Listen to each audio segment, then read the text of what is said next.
or to the safety director, and they don't necessarily want to go out to a specific. With NetSpray, who are of course helping us get this interview and our future interviews up online, have sat and kind of put. And MySpace and all of this stuff that's come up, if you're not going to get on it, you're going to get left in the dust. You really, you have to get involved, and you end up getting so much more exposure that way, and it ends up being more marketing exposure and less work. This stuff is, you definitely got to look into NetSpray. It's huge. It's gonna be huge. Well, it seems like it's quite a subdued way to get your message across to prospects and customers and things like this, as opposed to have to go out and spend tens of thousands of dollars in TV campaigns, radio campaigns, print in major publications in the racing industry. Here in the racing industry, and social media is huge. And part of what NetSpray's project is, and why they're here with us, is to try to tie a lot of this together. And it works well for us here at In the Pits because we need to build our listener base a lot. At CBS Sports and everything else, we do real well in the Washington market, but our online listeners, et cetera, are becoming more and more proliferated for the fact that we contact these people through our social media. So, then we have all of our sponsors benefit. I mean, thanks to Trailer Dog and Chandler & Sons Automotive and Auto Expectations, Fleming's Ultimate Garage, and I'll keep going on and on and on like any other race car driver. We're allowed to come down here, spend time at the PRI show, help their businesses grow, and relay that to all the people that we're friends with, even LinkedIn, which is a great opportunity that we'll go out on LinkedIn as well. And Rick and I were talking, and people spend so much more time on the internet, on those kinds of social networking, social media sites, more so than even watching TV anymore. And if you are watching TV, you're most likely TiVoing through commercials. So all of those kind of old-fashioned ads, they really are becoming antiquated, and it's the next move. You got to get on. Well, and TV and a lot of those ads are very expensive, and when you can direct that money to the internet where people are spending the most time, get the most exposure, it's valuable. Now, you handle a lot of the sales for the Gainesville and the Florida region, but you have offices all over the United States now, and I know you're trying to grow the company. Where's the next direction that you see Trailer Dog taking their business?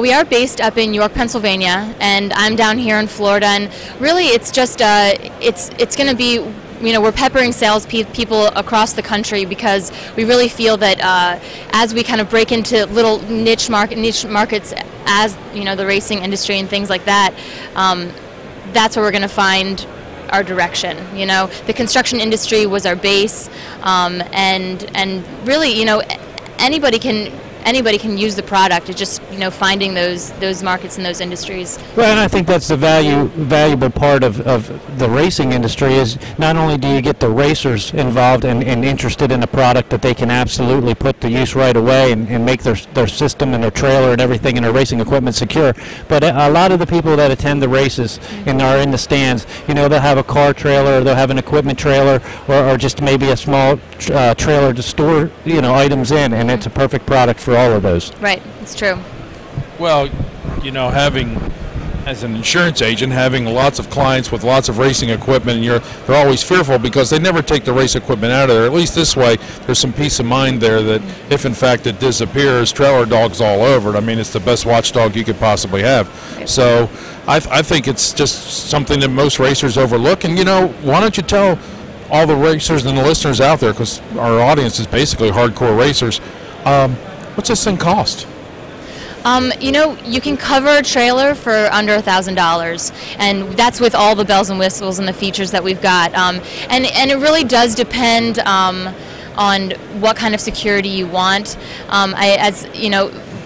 The sensors that you can use, you can have door switches, you can have motion sensors, and you can hook up any commercially available sensor to our units.